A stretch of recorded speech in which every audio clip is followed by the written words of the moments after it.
शहजादा मुस्लिम महाविद्यालय में आप सभी शिक्षार्थियों का स्वागत है। मैं उर्मिलेश्वर बीए प्रथम वर्ष, विषय इतिहास का शिक्षण ऑनलाइन के माध्यम से किया जाएगा। आज लोधी वंश पानीपत का प्रथम युद्ध का शिक्षण किया जाएगा।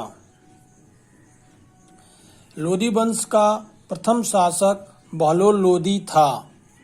बहलोल लोधी।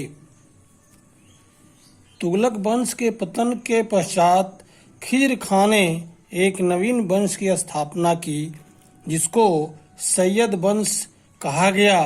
इस वंश ने 37 वर्षों तक दिल्ली में शासन किया, किंतु इसका कोई भी महत्वपूर्ण शासक नहीं हुआ, जिसमें पहला था खिज्र खां, दूसरा था मुबारक खान, तीसरा था मोहम्मद शाह और चौथा था आलम शाह।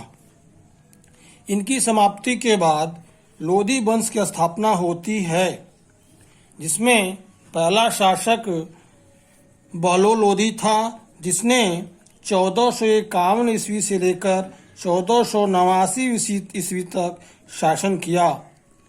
लोधी वंशीय शासन का संस्थापक बहलोल लोधी था। बहलोल लोधी अफगानिस्तान के गिलजाई कबीले का निवासी था। उसके पूर्वज मुल्तान में आकर बस गए थे। बहलोल लोधी ने दिल्ली पर अधिकार करने के पश्चात 19 अप्रैल 1451 ईस्वी को स्वयं का सुल्तान घोषित किया। बहलोल लोधी एक योग्य शासक था। उसने अमीरों को भेंट, पुरस्कार आदि देकर विश्वास में कर लिया।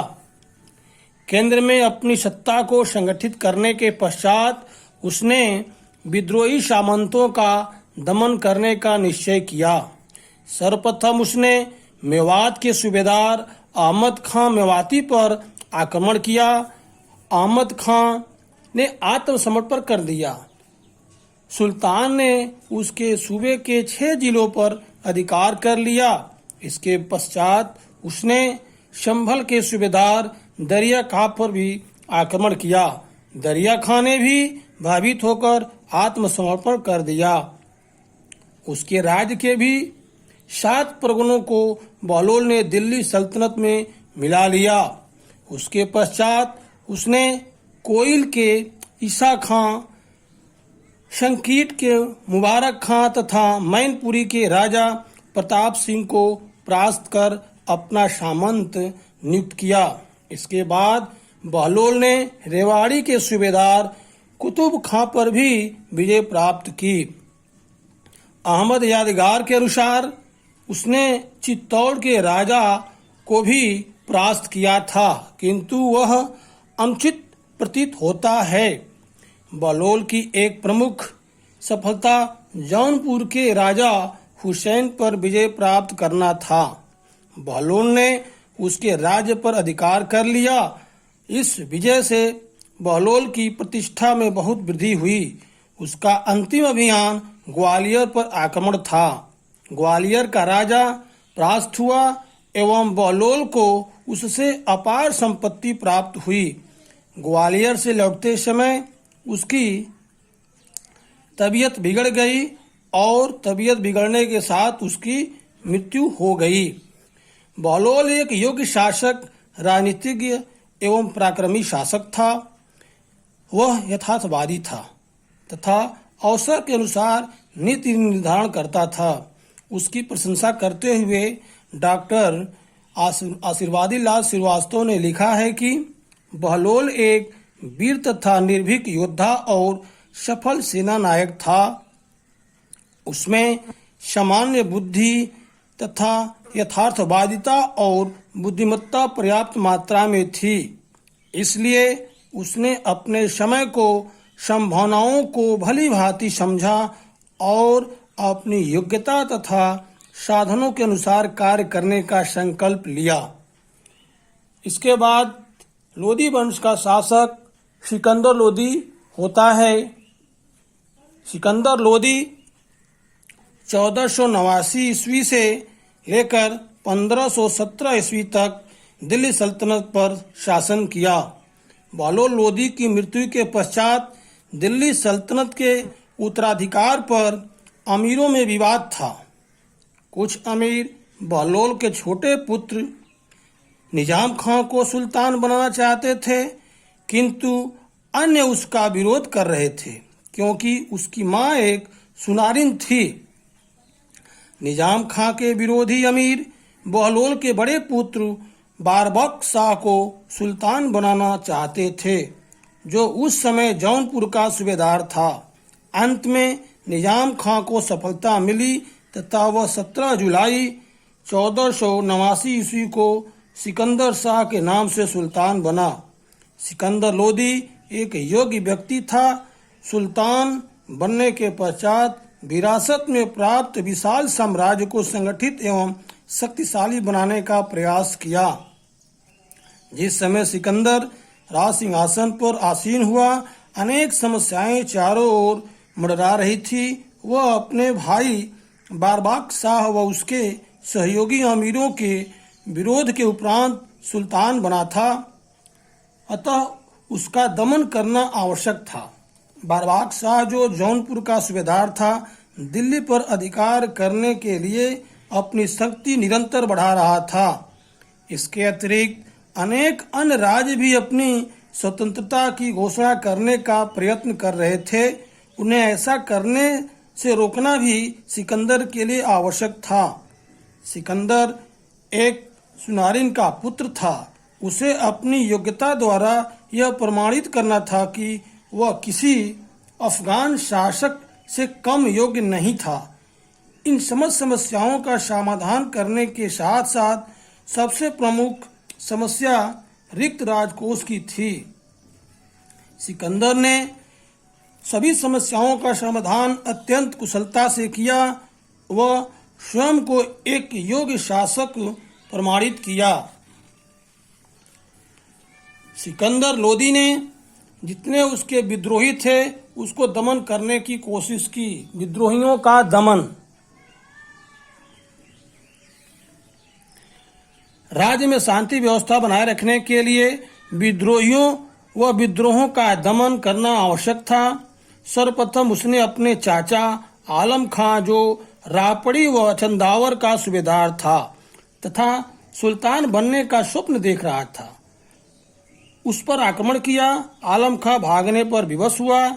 उसने अपने चचेरे भाई ईसा खां के यहाँ शरण ली। ईसा खां भी सिकंदर का विरोधी था। सिकंदर ने कूटनीति का पालन करते हुए आलम खां से मित्रता कर ली। उसे इटावा का सूबेदार बना दिया। इसके पश्चात सिकंदर ने ईसा खां पर आक्रमण किया, उसे परास्त किया। सिकंदर ने अपने चचेरे भाई व कालपी के सूबेदार हुमायूं पर भी आक्रमण किया तथा उसे पराजित किया। अंत में उसने अपने एक अन्य विरोधी ततार खां को भी पराजित किया। इस प्रकार अपने प्रतिद्वंदियों और विरोधियों का दमन कर सिकंदर लोदी ने न केवल शासन को सुदृढ़ प्रदान की वरन अपने चुनाव को भी उचित प्रमाणित ठहराया। जौनपुर में विद्रोहियों का दमन। जौनपुर में विद्रोहियों का दमन। सिकंदर लोदी अत्यंत योग्य सुलझा हुआ व्यक्ति था। जौनपुर का सूबेदार उसका भाई बारबक शाह था।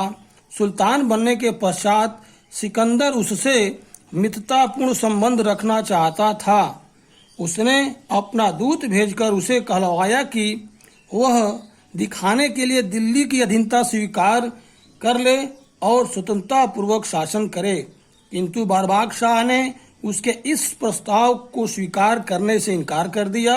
बारबाक शाह स्वयं सुल्तान बनने के लिए अपनी सेना को संगठित कर रहा था। वह समझौता करना नहीं चाहता था। बारबाक ने शीघ्र ही दिल्ली की ओर प्रस्थान किया, किंतु कन्नौज के समीप सिकंदर ने उसे परास्त कर दिया।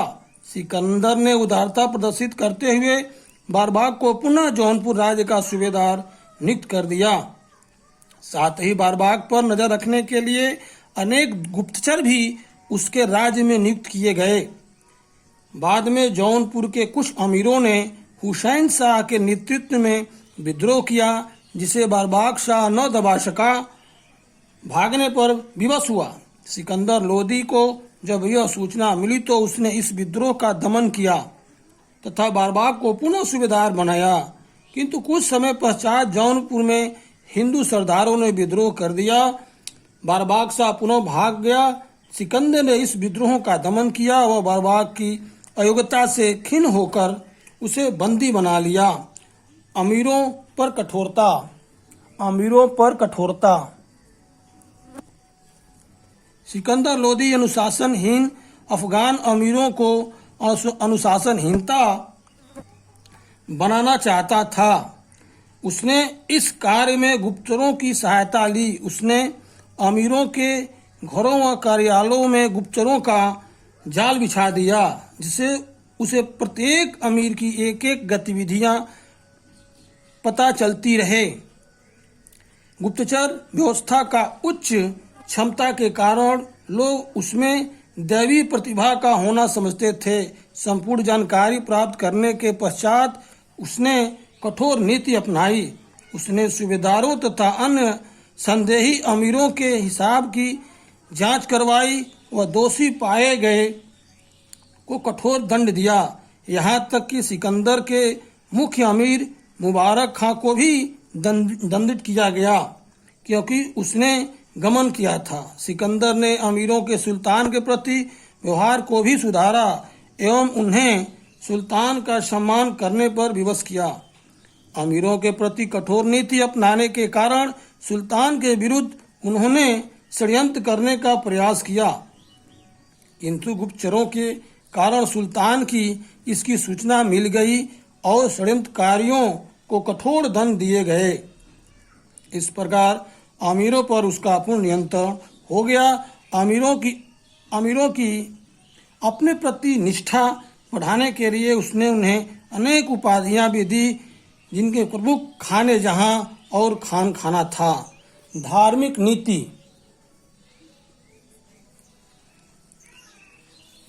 सिकंदर लोदी की धार्मिक नीति। सिकंदर लोदी कट्टर मुसलमान था।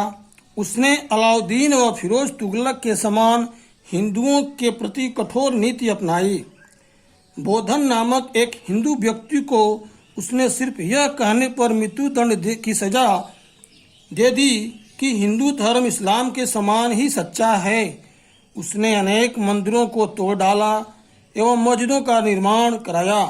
हिंदू देवताओं की मूर्तियों के टुकड़े उसने कसाईयों में वितरित कर दिए ताकि वे उनका उपयोग बाट के तौर पर कर सके। उसने थानेश्वर के पवित्र तालाब में हिंदुओं को स्नान करने पर रोक लगा दी। हिंदुओं की दाढ़ी बनाने से नाइयों तक को उसने रोका। उसने हिंदुओं से कर अत्यंत कठोरता से वसूल किए। अनेक हिंदुओं को उसने मुसलमान बनाया। उसकी आज्ञा का पालन न करने पर दंड दिया जाता था। हिंदुओं पर ही नहीं, उसने शिया मुसलमानों पर भी अत्यधिक प्रतिबंध लगाए एवं अत्याचार किए। इस प्रकार एक योग्य शासक होते हुए भी उसने विशाल जन समूह को अपना विरोधी बना लिया।